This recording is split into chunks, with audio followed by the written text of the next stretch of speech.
Olá, seja bem-vindo a essa nossa terceira aula sobre a espiritualidade na Idade Média e na Reforma. Nas duas primeiras aulas nós falamos a respeito das observações gerais, a respeito da leitura orante ou da leitura das divinas escrituras, como era chamada a vida devocional durante todo o período da Igreja Antiga, Idade Média, na Reforma Protestante também.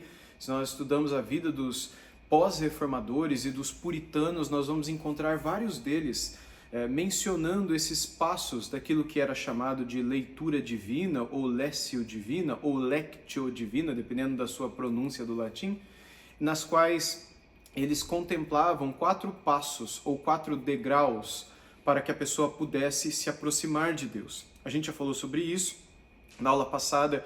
Eu mencionei aqui para vocês vários livros, dezenas de livros que tratam a respeito desse assunto, tanto em fontes primárias, como obras de Bernardo de Claraval, de Guigo Cartucho e outras de reformadores, como Isaac Ambrose, um pós-reformador, um puritano no caso, né?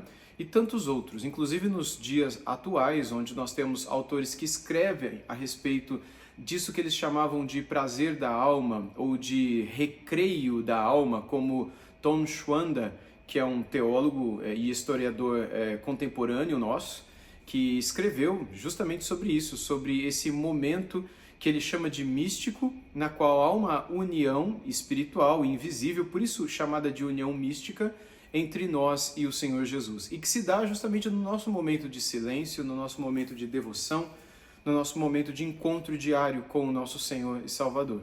E isso tudo está construído sobre tudo que já havia sido dito antes ao longo de toda a história da Igreja.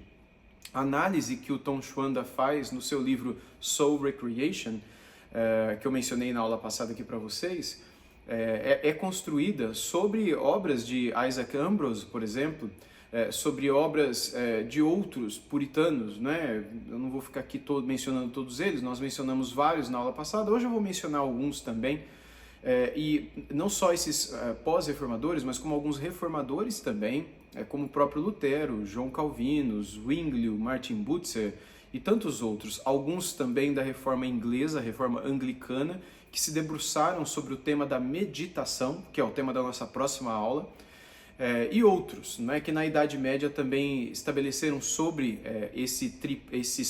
não é tripé, não é ser esses 4 degraus, a forma como eles entendiam um caminho racional para nós vermos coisas que numa mera leitura simples nós não seríamos capazes de ver. Então, o que nós estamos focando aqui nesses nossos estudos é justamente sobre a espiritualidade do cristão. É sobre a vida devocional, que não é possível que nós estabeleçamos uma vida devocional hoje que esteja desassociada da vida espiritual, da espiritualidade, da vida devocional que foi vivida pelos nossos irmãos no passado em toda a história do cristianismo. Hoje em dia, normalmente, quando alguém vai fazer devocional, a pessoa lê um versículo, lê uma breve descrição que é feita a respeito daquele versículo, normalmente numa página ou meia página, e depois um desafio, né, um motivo de oração para você fazer em cima daquilo. Isso vai te custar talvez 10 minutos, esse tempo todo, né? E a gente entende que fazendo aquilo nós já lemos a Bíblia, nós já fizemos a nossa devocional, nós já estamos quites com Deus, né? Nós não precisamos fazer mais nada ao longo do dia. E isso nos distancia dos nossos irmãos do passado. Isso faz com que nós comecemos um novo método de vida devocional, que nunca foi vivido pelos cristãos em época nenhuma. E o que deve nos deixar pasmados é o fato de que os nossos irmãos do passado não possuíam a riqueza de comentários bíblicos, de atlas, de mapas, de recursos na internet, nos softwares, no próprio celular, aplicativos, traduções da Bíblia na sua própria língua, e não só uma tradução na sua própria língua, mas dezenas de versões da Bíblia na sua própria língua. Então, o que nós temos hoje em dia deveria fazer com que nós nos debruçássemos com mais dedicação, com mais interesse, porque o conteúdo que nós temos à nossa disposição hoje é indescritivelmente maior do que tudo que os nossos irmãos do passado já tiveram, capaz de nunca terem sonhado com a possibilidade de um dia existir nesse mundo uma fonte tão rica que jorrasse conhecimento bíblico para os cristãos. como existe hoje, onde não há perseguição, pelo menos não no nosso contexto, né? Para as escrituras, você é livre para ler, você é livre para comprar, você é livre para baixar, elas não são proibidas nas lojas de aplicativo online que nós temos nos nossos celulares e computadores. Nós temos tanta liberdade.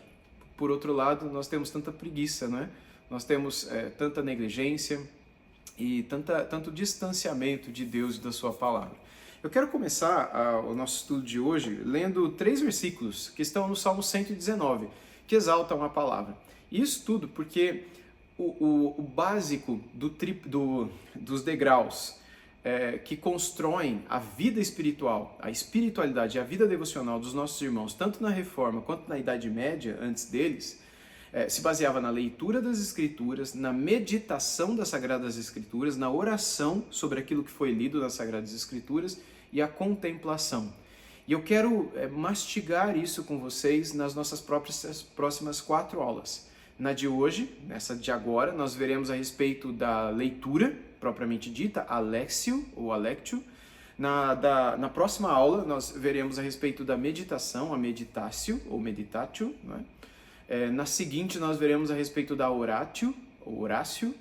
Há diferenciação aqui porque são palavras latinas que são usadas por todos esses que nos antecederam e há 2 estruturas fonéticas para o latim, né? Tanto a eclesiástica quanto a clássica. A eclesiástica diria horácio, lécio, meditatio, né? E contemplatio.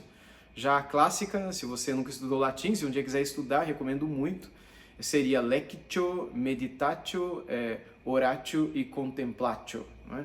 Mas isso pouco tem a ver com aquilo que a gente vai fazer aqui. As 4 aulas serão sobre isso: leitura, meditação, oração e contemplação. Sendo que a de agora nós veremos sobre leitura, que é o primeiro passo para nosso momento devocional com Deus. Eu quero ler aqui alguns versículos, portanto, que falam a respeito disso. No Salmo 119, no versículo 2, nós lemos assim: Bem-aventurados os que guardam os seus testemunhos e o buscam de todo o coração. Bem-aventurados os que guardam os seus testemunhos, a sua palavra, e o buscam, a palavra, de todo o coração. Bem, eu volto isso logo mais. No versículo 9 nós lemos que de que maneira poderá o jovem guardar puro o seu caminho, observando segundo a tua palavra. De que maneira que eu guardo puro o meu caminho? Palavra. E o versículo 11 diz: guardo a tua palavra no meu coração para não pecar contra ti. A palavra de Deus, ela é fundamental para nos livrar do pecado. A palavra de Deus é fundamental para nos guardar no caminho de Deus. E a palavra de Deus não é algo que nós desejamos com naturalidade na nossa vida e no nosso coração. Não é algo que nós já acordamos cheios de vontade de ler a Bíblia e passarmos ali horas. Não é assim. Não é assim com a palavra, não é assim com a meditação, não é assim com a oração e muito menos com a contemplação. Todas essas coisas envolvem perseverança. A Bíblia mesmo, em vários lugares, diz que nós devemos perseverar na oração, perseverar na leitura e buscar com todo o coração. O que é buscar com todo o coração, se não perseverar em algo que não nos é natural? O que nos é natural é a preguiça. O que nos é natural é fugir de Deus, por conta da inclinação do nosso coração para o pecado, para as curiosidades, para as trivialidades, para gastar tempo com coisas que não alimentam a nossa alma, dando à nossa alma, aos nossos olhos, coisas para as quais ela não foi criada.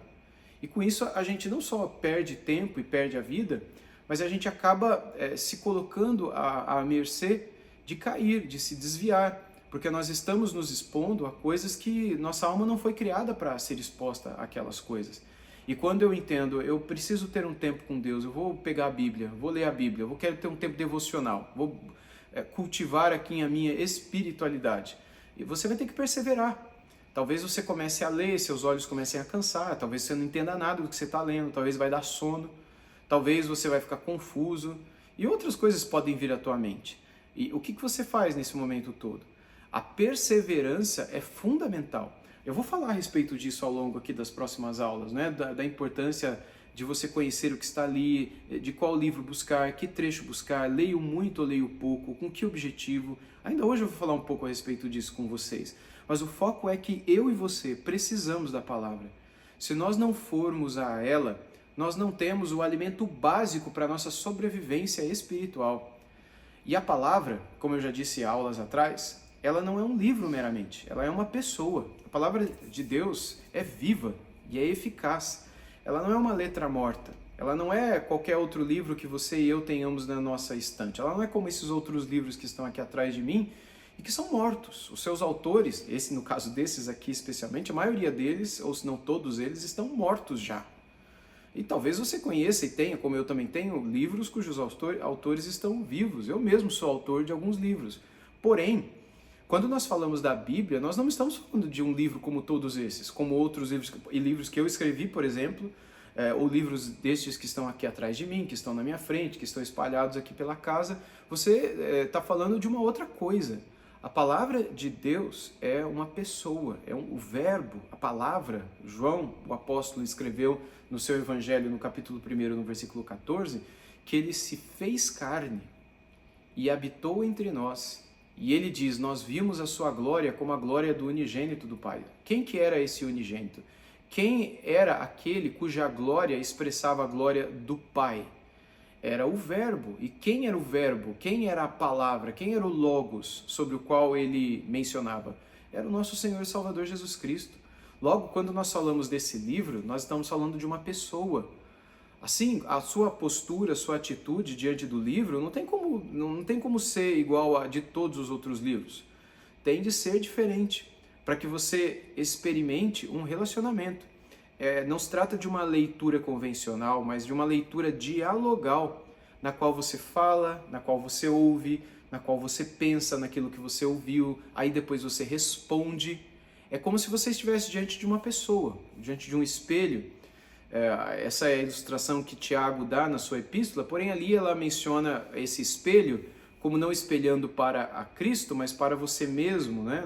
No qual você se vê nas Escrituras. Mas para além de mostrar a respeito de você mesmo, as Escrituras apontam para o Senhor Jesus, apontam para Deus, apontam para o Espírito Santo.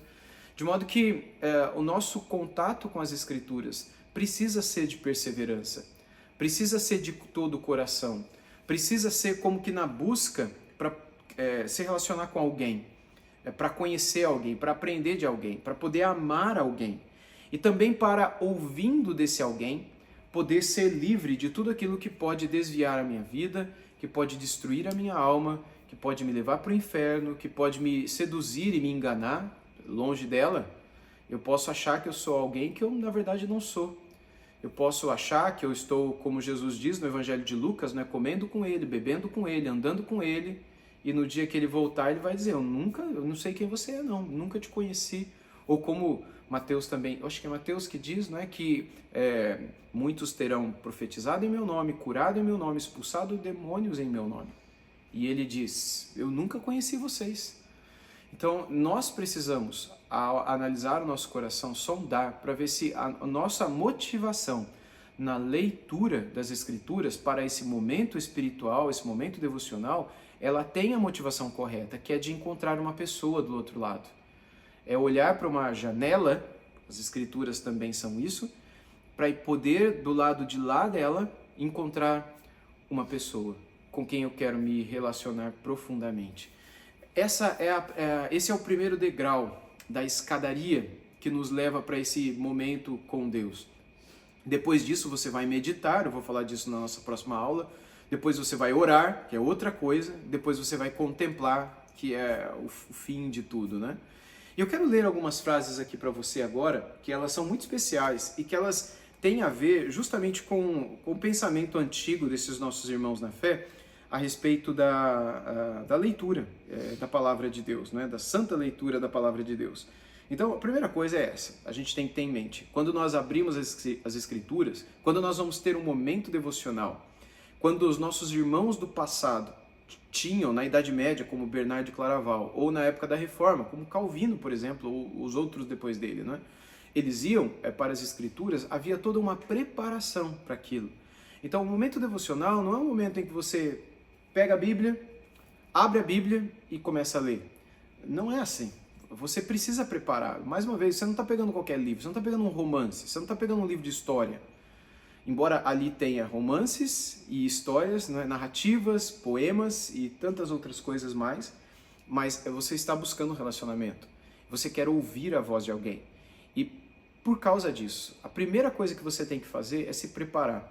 E nessa preparação, várias coisas estão envolvidas, né? Eu digo aqui que você, primeiramente, tem que buscar um lugar onde você possa estar tranquilo, um lugar silencioso, um lugar em que, pelo menos no começo e nos primeiros minutos, você não vai ser interrompido. É natural que depois, talvez alguém te chame, talvez alguma coisa aconteça, talvez algum imprevisto surja, mas são coisas que você não conta com isso e que podem acontecer, mas você tem que se preparar ao máximo possível para evitar que essas distrações aconteçam, principalmente no começo do teu momento espiritual, do teu momento devocional. Então, você tem que se desconectar, você tem que desligar o teu celular e você tem que ser radical. Você vai conversar com alguém, você tem que pelo menos colocar no modo avião ou, enfim, a muta, coloca no mudo todas as notificações, não permita que aquilo te atrapalhe, ok? E não faça devocional no celular, não abre o celular, a menos que você consiga desligar todas as notificações, desligar a internet do seu celular, colocar no modo avião e aí sim você abre o aplicativo da Bíblia, porque nada ali vai te interromper, mas ainda assim você vai ser tentado. Por isso eu recomendo, use livros, use a Bíblia, use o papel, use algo, ou se você tem esses e-books como Kindle, Kobo ou outros, né? Use-os, porque neles você não vai ter distrações nenhuma para te atrapalhar no seu momento com Deus. Feito isso, você vai começar a orar. Momento silencioso, um lugar confortável, você tem ali uma mesa, um lápis, algo em que você possa anotar algumas meditações que eu gostaria que você fizesse ao longo do seu momento com Deus. Outra coisa que você precisa fazer de um modo muito especial é pedir a Deus que Ele te perdoe dos seus pecados. Você precisa confessar ao Senhor tudo aquilo que está no seu coração. Se durante a noite te encontras diante de uma porta fechada, bate e ser-te aberta por aquele guardião de que falou Jesus, o guardião abrir-lá, aplicando-te assim a letio divina, procura com lealdade e inabalável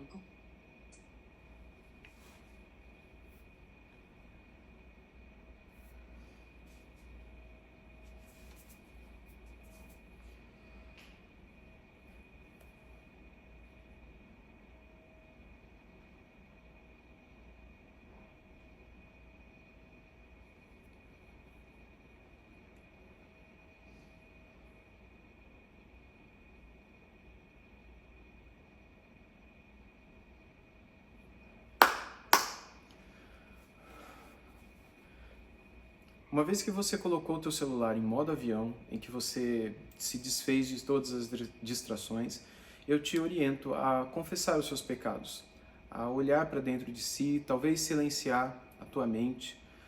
E nós silenciamos a nossa mente, isso é muito difícil de acontecer, muito difícil de fazer, a menos que você faça um esforço. E o esforço traz à memória coisas.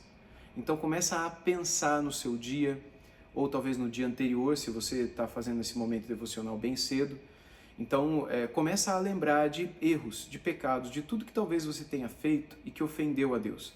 E comece a confessar tudo isso a Deus. A pedir perdão, a pedir que Ele te purifique, que Ele tenha misericórdia e paciência com você, que Ele limpe você e prepare você. Prepare o seu coração como o semeador prepara a terra para lançar a semente. E que o seu coração seja como a boa terra, sobre a qual essa palavra que você vai ler agora possa ser semeada e possa gerar vida, possa gerar frutos, possa gerar transformação. Então, você criou um ambiente, você se livrou das distrações, naquilo que está do teu controle, né? E hoje em dia são aplicativos, são barulhos, são etc. Né? Você buscou um lugar silencioso, você buscou um lugar onde você possa ter algo para escrever as suas meditações, eu vou falar isso na próxima aula, um papel, um lápis ou uma caneta e a tua Bíblia.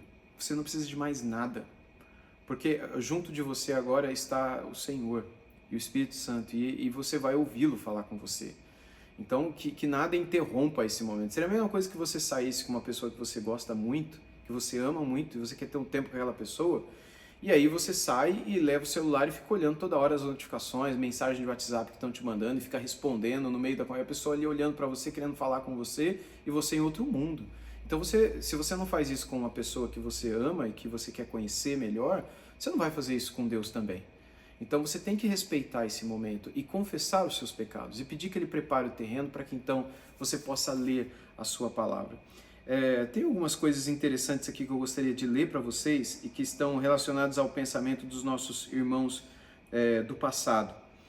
A primeira fase que eu gostaria de descrever é uma de Guigo Cartucho, que é aquele que eu mencionei para vocês na primeira aula, mencionei também na aula passada aqui para vocês a respeito da sua obra, né? The Ladder of the Monks, né? A Escada dos Monges. Existe também The Ladder of Paradise, na qual ele descreve também esses degraus, mas fala um pouco mais a respeito da Escada do Paraíso, e todas essas associações de escada estão associadas com aquela experiência que Jacó teve. Vocês lembram quando ele fugia de Esaú? E aí o Senhor, no meio da fuga, ele estava saindo ali da região de Canaã, onde ele vivia, com Isaac e Rebeca, e estava fugindo para Padã Arã, lá onde hoje é o Iraque, para encontrar o Labão, o tio dele, que ele nunca tinha visto na vida, o irmão da mãe dele, né?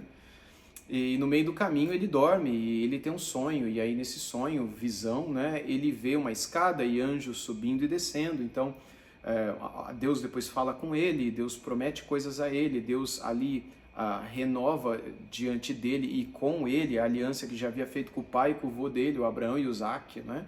De que abençoaria a descendência dele, seria tão grande e numerosa quanto as estrelas do céu e o pó da terra, herdariam todo aquele território do qual ele estava fugindo, né? Eu vou trazer você de volta para cá. Tudo isso acontece diante de uma escada, ou depois de uma escada, né? E essa ilustração vai ser trazida para a espiritualidade, de que a nossa busca de Deus é mais ou menos como uma escada, na qual a gente pode subir e descer, e na qual a gente pode subir e alguém pode descer, e esse alguém é o próprio Deus, né? E nisso a gente se dedica, em primeiro lugar, à leitura, à léxio. E a léxio, ela não pode ser de qualquer jeito. Tem que haver a preparação do lugar, tem que haver a oração e a entrega, então eu começo a leitura. O Guigo Cartucho, que escreveu A Escada dos Monges, escreveu o seguinte: dedica-te à leitura das Divinas Escrituras. Leitura das Divinas Escrituras. Por isso é chamado de léxio divina, né? Aplica-te a isto com perseverança. Empenha-te na léxio com a intenção de crer e agradar a Deus. Se durante a léxio te encontras diante de uma porta fechada, bate e ser-te-á aberta por aquele guardião de que falou Jesus. O guardião abrir-lhe-á. Aplicando-te assim à léxio divina, procura com lealdade e inabalável confiança em Deus o sentido das Sagradas Escrituras, que nelas amplamente se encerra. Mas não deves contentar-te com bater e procurar. Para compreenderes as coisas de Deus, tens necessidade absoluta da oração. Precisamente para nos exortar a ela, é que o Salvador não se limitou a dizer: procurai e encontrareis, e batei e ser-vos-á aberto, mas acrescentou: pedi e recebereis. É interessante isso. A ideia dele é que se nós estamos buscando o Senhor, se nós queremos mais de Deus, se no nosso momento devocional nós estamos buscando respostas, buscando direcionamento, ou buscando apenas conhecimento e sabedoria, não trata-se apenas de buscar para encontrar, mas trata-se de pedir para receber. Então, a busca envolve conversa, envolve oração. Mas antes da oração, envolve o ruminar, o mastigar, sentir o sabor daquilo que foi lido, que é a meditação, sobre a qual nós falaremos na aula seguinte. E aqui tem uma frase muito interessante de João Cassiano, que ele disse o seguinte: se quiserdes chegar ao verdadeiro conhecimento das Escrituras, esforçai-vos por vos entregar com assiduidade, ou melhor, constantemente, à leitura sagrada, até que esta ruminação contínua, isso aqui é meditação, ruminação contínua, impregne o vosso espírito e o forme de algum modo à sua imagem. A ideia de São João Cassiano aqui é fazer com que, para que cheguemos na sabedoria que o Senhor tanto deseja que nós alcancemos, né? Esse temor, essa vida de alguém temente a Deus, né? que só é possível quando nós alcançamos a sabedoria. A sabedoria o temor do Senhor, é o princípio da sabedoria, né? Então, é temendo a Deus e tendo essa vida que nós chegaremos à sabedoria. Mas como isso começa? Isso começa com a leitura. E como que a leitura se dá? Se dá por meio da busca constante de algo que vai não somente alimentar a minha alma, mas depois de ser ruminado com bastante perseverança, meditado, né, pensado com bastante perseverança, vai me levar a orar para que aconteça comigo aquilo que ele diz no final dessa frase: eu seja transformado à imagem do meu Salvador. Esse é um dos propósitos. Lembra de Romanos 8, no qual o apóstolo Paulo fala que todas as coisas cooperam, Romanos 8, 28, né, para o bem daqueles que amam a Deus. Aí ele continua no 29. Aliás, no 28 e no 29, a ideia é de que esse bem é sermos transformados à imagem do seu Filho. A ideia é que tudo vai cooperar para que nós sejamos mais parecidos com Jesus. E aí, realmente tudo. Seja um momento devocional, seja uma provação que nós venhamos a passar, seja, enfim, a perda de um ente querido, seja a perda da saúde, a perda do emprego, seja, ou enfim, acidentes que eventualmente aconteçam, ou coisas inesperadas também. Tudo isso está debaixo do controle e dos decretos do nosso Deus. Ele não é pego de surpresa em nenhum momento. E é por isso que nós devemos reconhecer que, de alguma maneira, depois que aquilo passar, nós veremos o bem. Nós veremos como aquilo contribuiu para o nosso bem, para que a gente ficasse melhor, para que nós crescêssemos e fôssemos mais sábios, né? Um outro homem temente a Deus, chamado João Crisóstomo, esse já é um pai da igreja, antes do início da Idade Média, antes da Idade Média, na época da igreja antiga ainda, a igreja primitiva, como nós costumamos dizer.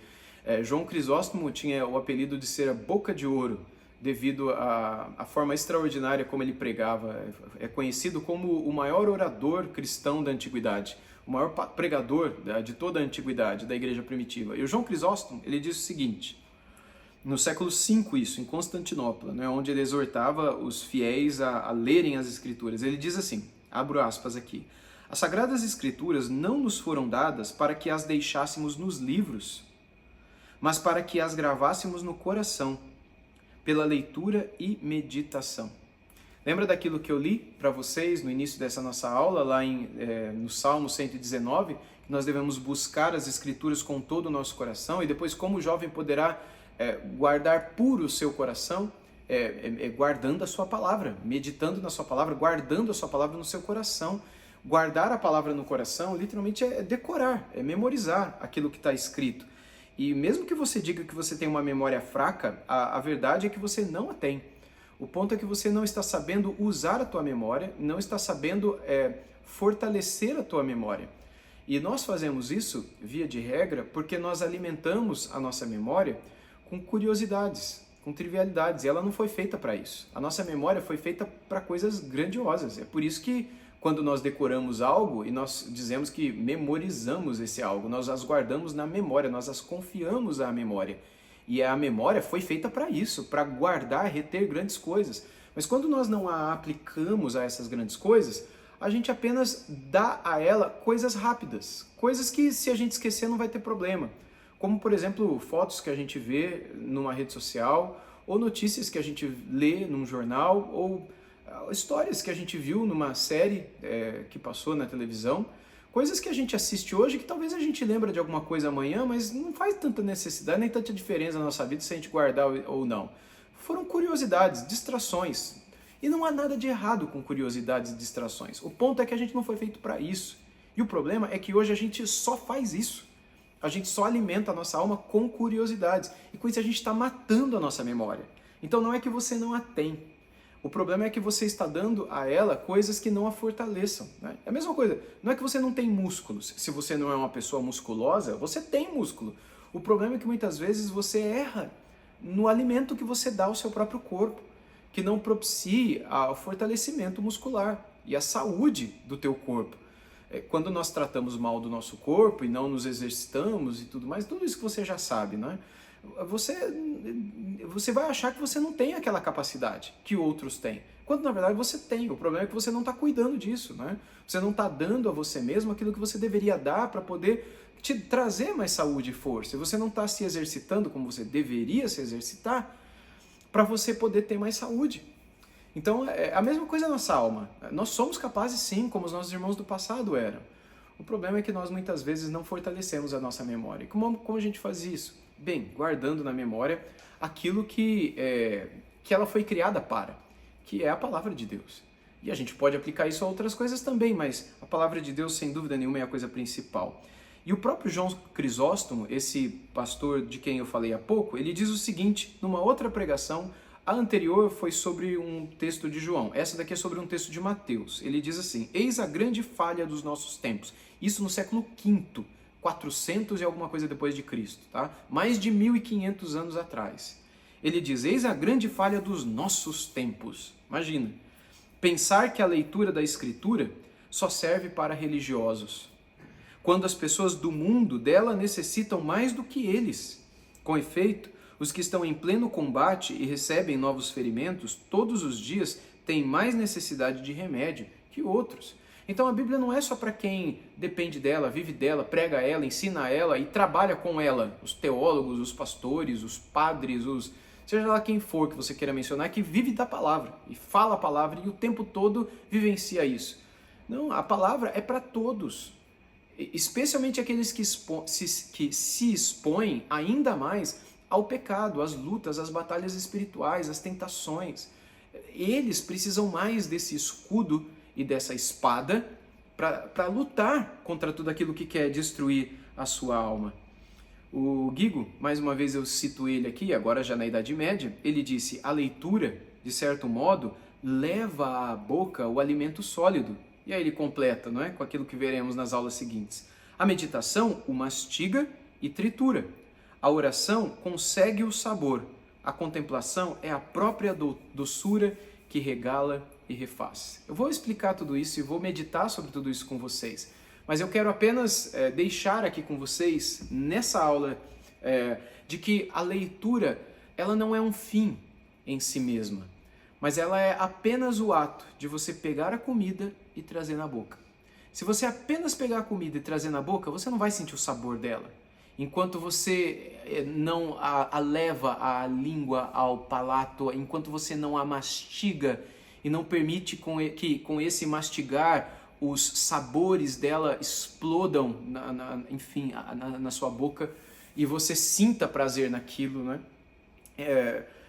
Tudo começa com levar a boca. E isso é a leitura. Agora, eu quero encerrar recomendando você a não se dedicar, especialmente para esses momentos de espiritualidade séria e profunda, a grandes leituras da Bíblia. Você pode e deve ler a Bíblia inteira, mas não nesse momento devocional. Entenda que são duas coisas distintas. Uma coisa é a tua leitura da Bíblia, que você faz ao longo da vida, e que você faz talvez uma vez por ano, ou uma vez a cada 2 anos, eu não sei como é que é o seu ritmo, e que eu recomendo que você faça, mas isso não é o teu momento devocional, isso é a tua leitura da Bíblia.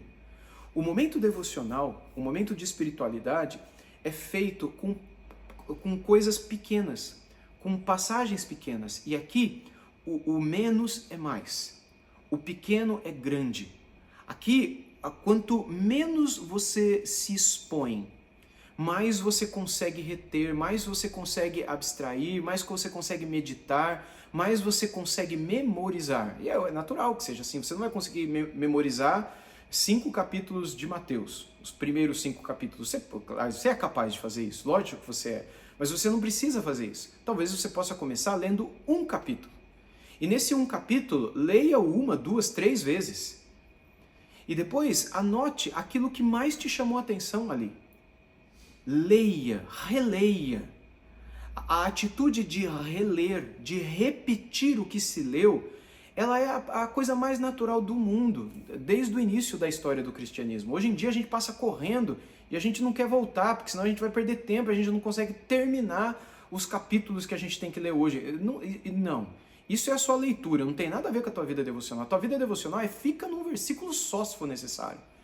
Normalmente versículos que são fáceis, de fácil interpretação, de fácil meditação, e que podem até se aplicar a algum momento que você está vivendo na tua vida agora.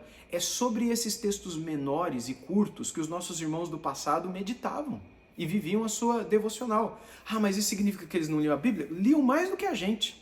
Só que na hora do momento devocional, não era a leitura, e às vezes sim, a gente vê isso na descrição de alguns puritanos que às vezes estavam lendo as escrituras, 5, 10 capítulos ou mais, mas ali um capítulo ou um trecho pequenininho chamou a atenção deles no meio da leitura, eles paravam e meditavam naquilo, e faziam daquilo a sua devoção, sua devocional, o seu momento espiritual, a sua lexio divina, a sua leitura divina, na qual eles vão dialogar com Deus em cima daquilo que tocou no coração deles ao longo da leitura.